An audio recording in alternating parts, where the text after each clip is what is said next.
Halo penonton, apa kabar? Semoga dalam keadaan sehat dan semangat untuk belajar pengantar bisnis. Pada kesempatan kali ini, kami dari kelas manajemen C UNJ 2021 ditugaskan oleh dosen kami, Bu Rahmi, untuk memaparkan materi mata kuliah pengantar bisnis dengan topik pendanaan. Sebelumnya, kami ingin memperkenalkan diri terlebih dahulu. Nama saya Devlin Demisela dengan NIM 17056211101. Saya Anissa Salsabila dengan NIM 17056211036. Perkenalkan, nama saya Misana Santo dengan NIM 1705621031. Perkenalkan, nama saya Rifa Putri Muhlidah dengan NIM 17056211016.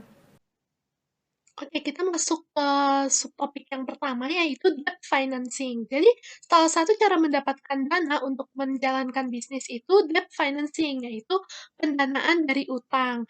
Debt financing ini menyangkut banyak hal seperti bunga, modal, jaminan, suku pinjaman, dan hal ini bakal kita bahas satu per satu. Yang pertama ada interest atau yang dalam bahasa Indonesianya itu bunga. Kita tahu ya, kalau misalnya kita minjem uang, di bank misalnya itu kan ada bunganya. Makin tinggi bunganya, biaya perusahaan makin tinggi. Akhirnya uang makin dikit kan. Makanya perusahaan itu harus pinter-pinter, harus paham bagaimana macam-macam sumber debt financing ini untuk dapat bunganya yang serendah mungkin. Nah, yang kedua adalah tentang modal. Jadi, debt financing ini biasanya dilakukan ketika kita baru ngerintis bisnis. Nah, biasanya kan kalau misalnya kita bikin bisnis itu ngandelin tabungan atau semacamnya. Tapi kan ada saat-saat dimana kalau kita perlu dana yang lebih banyak. Makanya bisnis ini sering perlu debt financing ini untuk mendapat lebih banyak modal. Nah, sebelum ngomongin jaminan sama suku bunga, kita ngomongin dulu tentang lembaga-lembaga keuangan yang mau meminjamkan uang. Nah, perusahaan itu biasanya kan berusaha untuk mendapatkan pembiayaan dari lembaga keuangan, seperti bank umum, lembaga tabungan, perusahaan pembiayaan, bank komersial. Nah, bank komersial ini pemberi pinjaman terbesar karena mereka ini dikenal dengan tingkat pinjamannya yang rendah. Pemberi pinjaman ini kan kalau mau meminjamkan uang kan mau mastiin dulu nih kalau bisnis ini mampu bayar lagi pinjaman tersebut. Nah, oleh karena itu, ketika sebuah perusahaan mengajukan pinjaman, ia harus menyajikan laporan keuangan yang rinci dan rencana spesifik yang mencakup pendapatan dan beban di masa depan untuk menunjukkan bagaimana perusahaan itu bisa membayar kembali pinjaman. Selain itu, pemberi pinjaman juga menilai kelayakan kredit suatu perusahaan menurut beberapa faktor, seperti rencana penggunaan dana. Jadi uang yang dipinjemin itu mau dipakai buat apaan sih gitu. Terus ada juga mereka ngecek kondisi keuangan bisnis perusahaan juga. Terus habis itu mereka juga ngecek prospek industri atau lingkungan di sekitar bisnis perusahaan. Kira-kira prospeknya itu tuh bisnisnya bakal jalan nggak sih gitu. Terus terakhir ada tentang adanya agunan atau jaminan usaha yang dapat digunakan untuk mendukung pinjaman gitu. Selanjutnya kita bahas tentang jaminan, karena perusahaan yang perlu meminjam mungkin diminta untuk menjaminkan sebagian dari aset mereka sebagai jaminan untuk mendukung pinjaman. Nah, bentuk agunan yang umum itu biasanya aset yang digunakan untuk dana yang dipinjamkan. Nah, misalnya perusahaan minjem dana buat beli mesin. Nah, berarti jaminannya itu mesin itu. Kalau misalnya dananya buat pengadaan kendaraan, berarti jaminannya kendaraan itu. Kalau misalnya minjem uang untuk bangun pabrik, berarti jaminannya tanah sama bangunan yang di atasnya.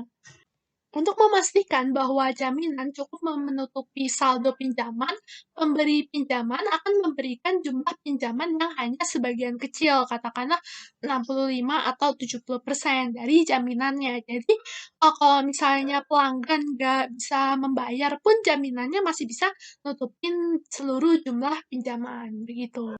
Selanjutnya kita mau ngebahas tentang loan rate atau suku bunga, suku pinjaman. Jadi bank itu menentukan suku bunga didasarkan pada bunga simpanan tetap ditambah sama premi. Nah, premi ini tergantung pada risiko kredit pinjaman atau kemungkinan gagal bayar. Nah, ketika perusahaan membutuhkan dana, mereka harus memilih antara pinjaman dengan suku bunga tetap dan pinjaman dengan suku bunga mengambang. Nah, sebagian besar pinjaman komersial ini mengenakan suku bunga mengambang yang bergerak seiring dengan suku bunga pasar gitu. Nah, gambar grafik interest rate ini menunjukkan tingkat bunga yang akan dikenakan. Jika perusahaan memiliki pinjaman dengan suku bunga yang tetap, suku bunga yang dibebankan pada pinjamannya itu adalah yang yang garis I1 itu, terlepas dari bagaimana suku bunga pasar bergerak dari waktu ke waktu. Kalau misalnya perusahaan pinjamannya itu suku bunga mengambang, suku bunga yang dibebankan pada pinjamannya menjadi yang I2. Itu kalau misalnya bunga pasarnya meningkat dari waktu ke waktu. Tapi kalau misalnya suku bunganya menurun, itu grafiknya akan seperti yang garis I3 itu.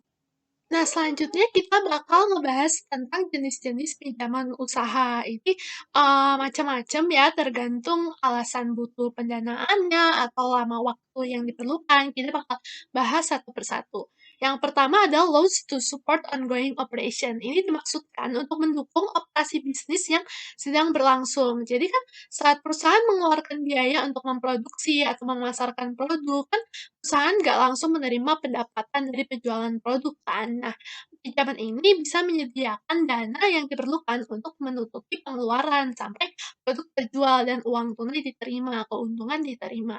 Nah, jenis dari pinjaman usaha yang lain itu adalah pinjaman berjangka atau term loan yang digunakan untuk membiayai pembelian aset tetap seperti mesin. Nah, jatuh tempo pinjaman berjangka ini biasanya antara 3 sampai 10 tahun.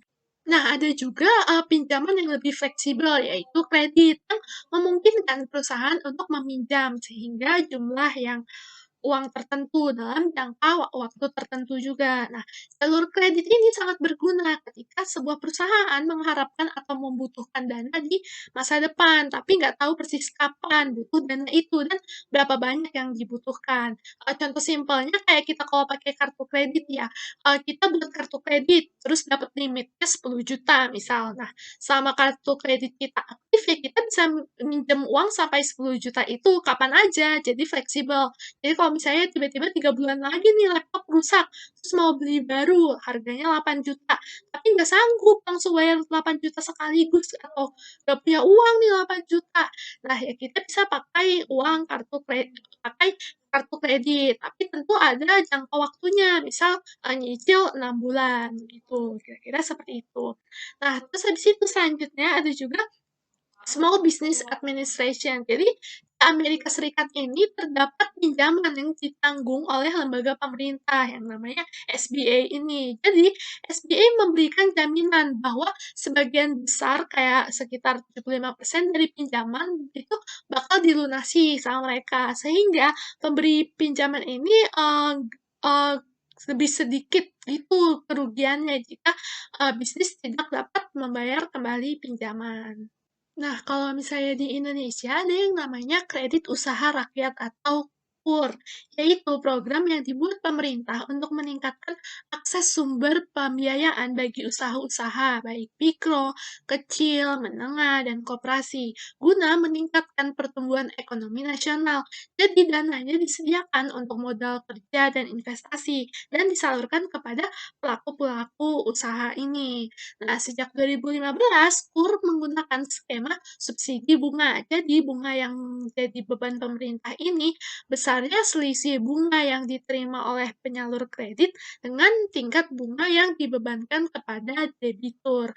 Makanya tingkat suku bunga KUR ini sangat rendah dibanding kredit komersial. Baik, tapi selanjutnya mengenai obligasi. Obligasi itu apa sih? Obligasi adalah suatu pernyataan hutang dari penerbit obligasi kepada pemegang obligasi di mana berisi janji untuk membayar kembali pokok utangnya beserta kupon bunganya pada tanggal jatuh tempo.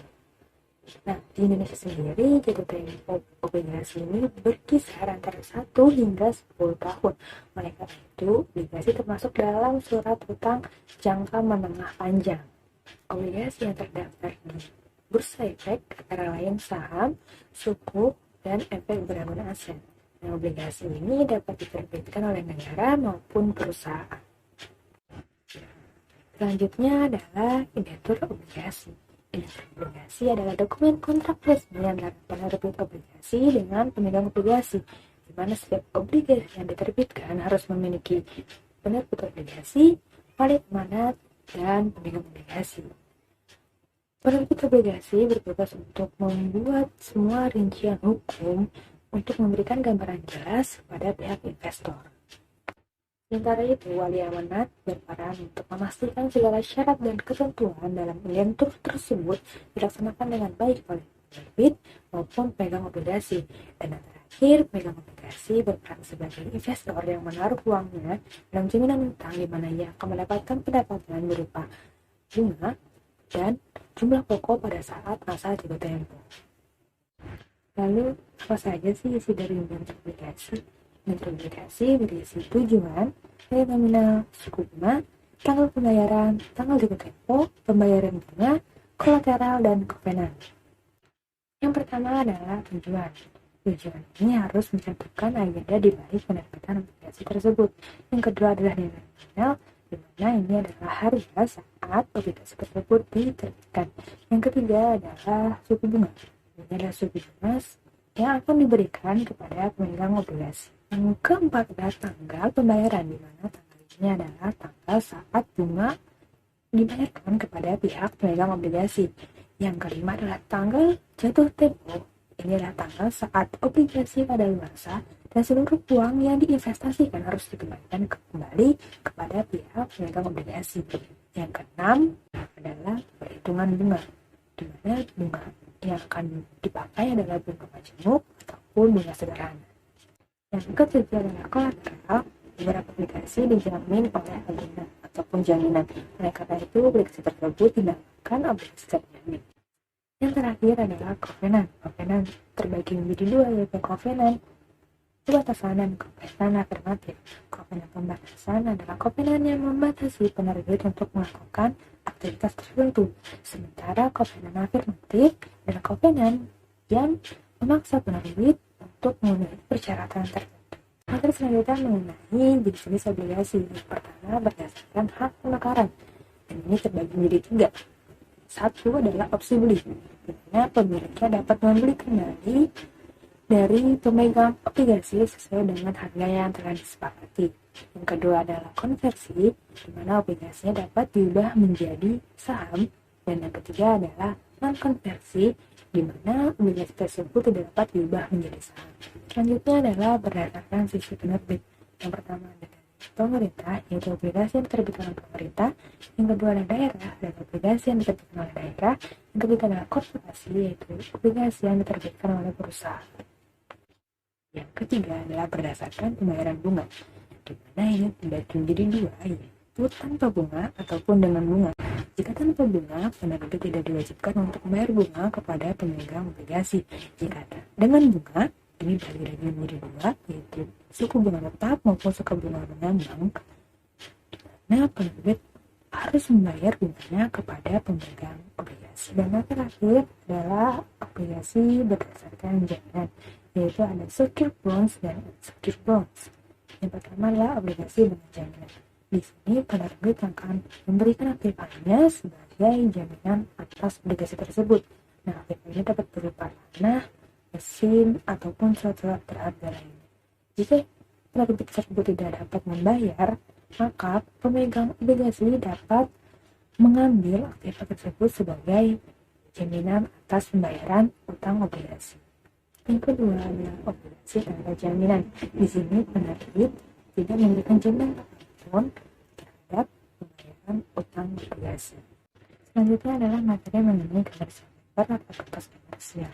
Ini adalah instrumen pasar uang yang digunakan untuk memperoleh dana jangka pendek, di mana dana ini digunakan untuk memenuhi kewajiban utang jangka pendek pula.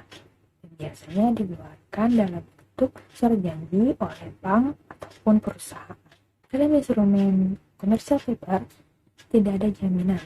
Oleh karena itu, hanya perusahaan yang memiliki peringkat kredit yang baik yang dapat menjual kertas komersialnya dengan harga yang wajar. Semakin lama kedewasaan pada surat janji, maka semakin tinggi pula bunga yang dikeluarkan oleh pihak penerbit. Berikut adalah jenis-jenis commercial paper atau kertas komersial berdasarkan Uniform Commercial Code atau UCC. Yang pertama adalah draft. Draft adalah arahan tertulis oleh seseorang kepada pihak lain untuk membayar sejumlah yang telah ditentukan kepada pihak yang ketiga. Jadi di draft ini terdapat 3 pihak. Yang kedua adalah check. Nah, ini adalah ciri khas dari draft. Di sini bank bertindak sebagai pemberi arahan. Yang ketiga adalah catatan. Di sini terdapat janji yang telah ditulis oleh seseorang untuk membayar kepada pihak yang lain. Di instrumen ini hanya terdapat 2 pihak saja, yaitu pembuat dan penerima. Yang keempat adalah sigil deposit. Sigil deposit adalah ciri khas dari surat janji atau catatan. Ini bank mengakui penerimaan adanya deposit. Baik, materi selanjutnya adalah kreditor. Apa sih kreditor itu? Kreditor adalah pihak yang memiliki tagihan kepada pihak yang lain atas layanan jasa ataupun properti, di mana pihak lain tersebut harus mengembalikan layanan jasa atau properti yang sudah diberikan. Berikut adalah contoh dari kreditor umum yang ada di Indonesia. Yang pertama adalah bank komersial. Contohnya itu bank BCA, bank BRI, bank Mandiri, dan bank-bank lainnya. Yang kedua adalah lembaga keuangan. Contohnya adalah perusahaan leasing. Yang ketiga adalah perusahaan asuransi. Contohnya itu seperti PT Asuransi Kredit Indonesia. Yang keempat adalah perusahaan dana pensiunan. Contohnya adalah PT Taspen. Terus selanjutnya adalah equity financing atau pembiayaan ekuitas. Di sini investor bertindak sebagai pemilik bisnis. Itu dananya akan dikonversi semuanya menjadi saham. Nah, sumber pembiayaan ekuitas dapat sumber dari modal ventura, yaitu pemodal yang mempunyai dana yang sangat besar siap untuk memberikan dananya kepada perusahaan yang butuh pembiayaan. Dan dari sinilah akan diperoleh return earning. Hasil return earning adalah laba bersih perusahaan yang tidak dibagikan dalam bentuk dividen kepada pemegang saham. Bisa dibilang ini adalah laba bersih setelah dikurangi dividen. Return earning atau laba ditahan dapat dihitung dari laba ditahan periode awal ditambah laba bersih dikurangi dividen saham dan dividen tunai. Laba ditahan dapat dilihat dari laporan keuangan perusahaan tepatnya di bagian laba budi. Baiklah, untuk materi selanjutnya yaitu mengenai saham. Jadi apa sih itu saham? Saham adalah suatu bukti kepemilikan dari sebuah perusahaan. Nah, di sini saya akan menjelaskan 2 jenis saham. Yang pertama yaitu saham biasa atau common stock, dan yang kedua ada saham preferen atau preferred stock.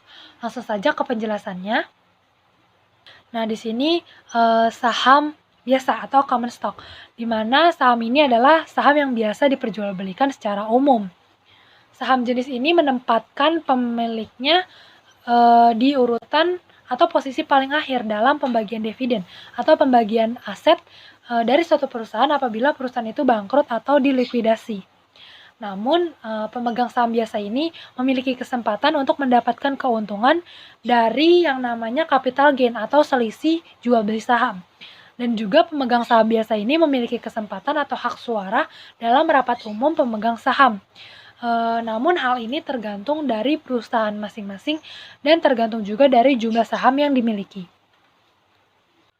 Selanjutnya ada saham preferen atau preferred stock, di mana saham jenis ini yaitu saham yang memberikan prioritas lebih kepada para pemiliknya, di mana para pemegang atau pemilik saham preferen ini nantinya akan didahulukan dalam pembagian dividen dibandingkan dengan pemegang saham biasa. Kemudian pembagian dividennya juga dalam jumlah yang tetap selama masa saham masih berlaku. Kemudian saham preferen ini juga bisa ditukarkan menjadi saham biasa. Nah, yang terakhir yaitu pemilik saham preferen ini akan diprioritaskan dalam pembagian aset perusahaan saat perusahaan bangkrut. Jadi maksudnya adalah saat perusahaan bangkrut, pasti perusahaan itu harus pertama melunasi hutang-hutangnya. Yang kedua yaitu membagikan sisa ekuitasnya kepada pemegang saham preferen. Nah, bedanya dengan pemegang saham biasa, apabila perusahaan ini telah membayar hutang dan telah membagikan sisa ekuitasnya kepada pemegang saham preferen, dan perusahaan ini tidak lagi memiliki ekuitas atau tidak lagi memiliki sisa ekuitas, maka pemegang saham biasa nantinya tidak akan mendapatkan apa-apa dari perusahaan yang telah bangkrut atau dilikuidasi ini. Selanjutnya, ada yang namanya modal ventura. Modal ventura sendiri yaitu salah satu bentuk pendanaan berupa penyertaan modal atau pembiayaan kepada suatu perusahaan dalam jangka waktu tertentu. Di sini saya ambil contoh yaitu ada perusahaan bernama Siberagen Venture, yaitu perusahaan asal Jepang yang telah melakukan ekspansi ke Indonesia. Perusahaan ini bersama dengan Ace Venture, dia memberikan suntikan dana kepada salah satu startup Indonesia yaitu Tokopedia. Lalu bagaimana sih awal mula dari perkembangan modal ventura ini? Jadi perkembangannya yaitu terjadi setelah diterbitkannya undang-undang di Amerika Serikat bernama Small Business Investment Act pada tahun 1958, di mana isi dari undang-undang ini yaitu memberikan bantuan modal atau pendanaan kepada bisnis-bisnis, khususnya bisnis kecil dan bisnis menengah yang ingin berkembang. Nah, kalau di Indonesia sendiri, awal mula dari modal venture itu saat pembentukan PT Bahana Pembinaan Usaha Indonesia atau BPUI, di mana badan usaha ini memiliki misi yaitu memberikan bantuan atau pendanaan kepada bisnis kecil atau bisnis mikro, bisnis menengah, dan juga koperasi. Selanjutnya ada perusahaan publik atau perusahaan terbuka. Jadi apa sih itu perusahaan publik? Perusahaan publik adalah jenis perusahaan perseroan terbatas. Biasanya kalau di Bursa Efek itu belakangnya ada TBK-TBK-nya. Ia adalah perusahaan yang memiliki pemegang saham atau investor sekurang-kurangnya 300 orang dan memiliki modal disetor sekurang-kurangnya 3 miliar.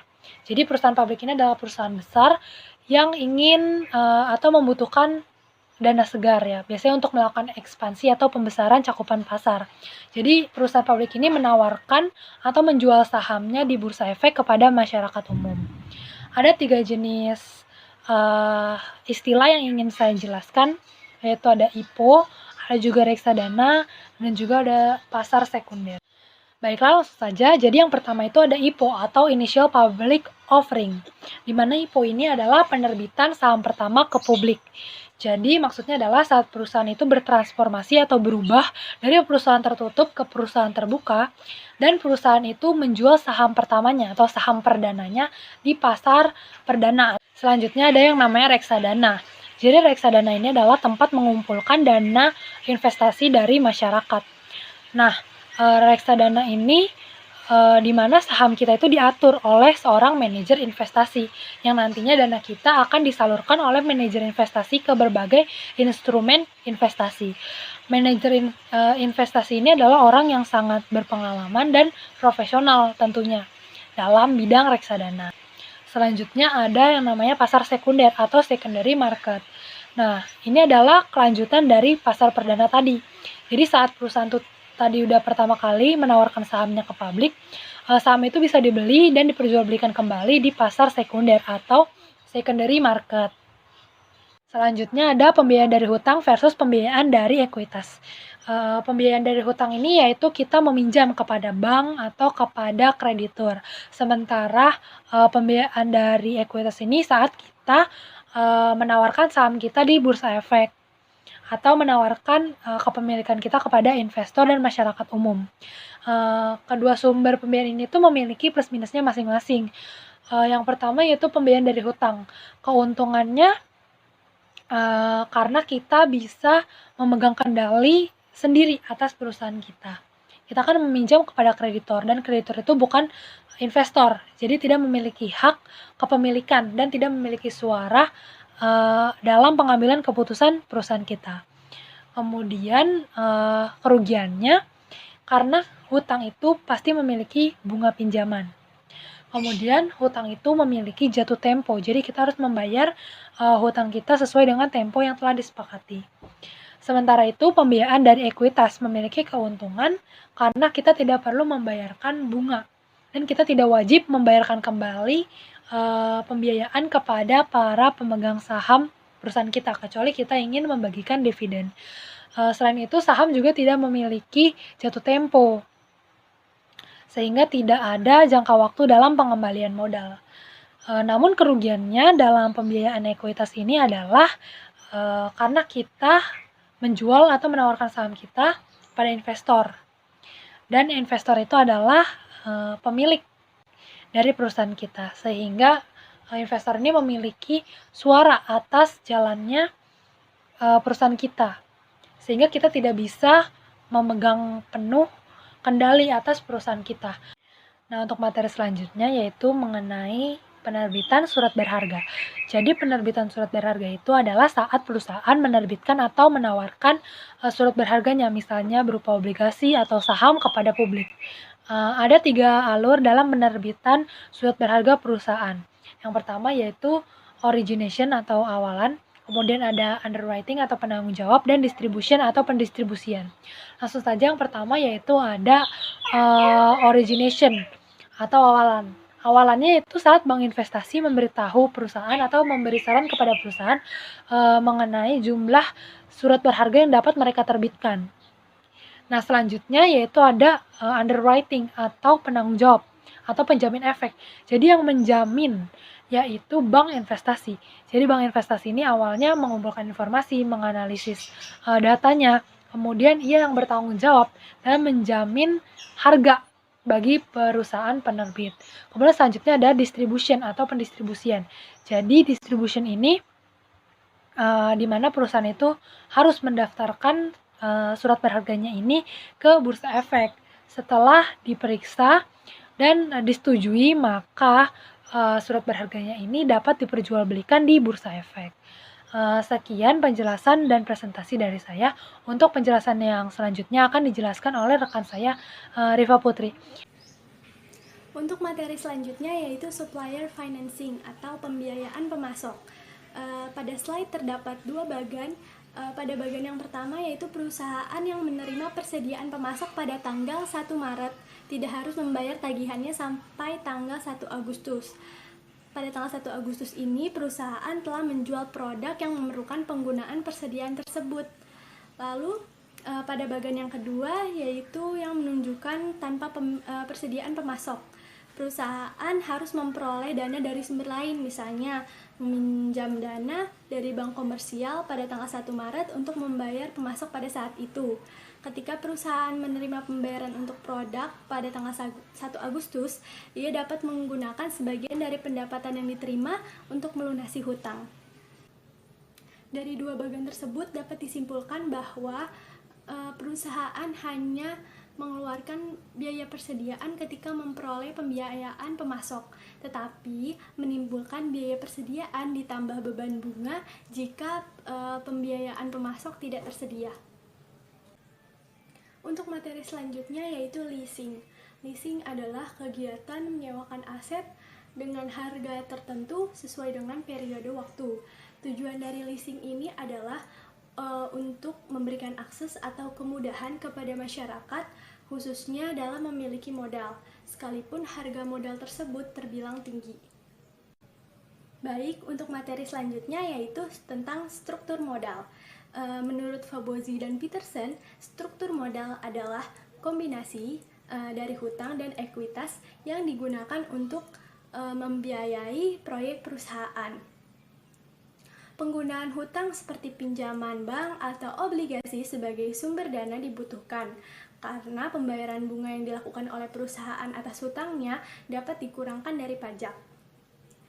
Perusahaan dapat mengklaim pembayaran bunga mereka selama tahun tersebut sebagai beban, sehingga mengurangi pendapatan dan pajak mereka yang dilaporkan. Ketika perusahaan menggunakan ekuitas sebagai sumber dana, mereka tidak mendapatkan keuntungan dengan cara ini. Meskipun utang menawarkan keuntungan pengurangan pajak, terlalu banyak hutang juga dapat meningkatkan resiko perusahaan untuk gagal bayar atas hutangnya. Tingkat hutang yang lebih tinggi menghasilkan tingkat pembayaran bunga juga yang lebih tinggi setiap tahunnya.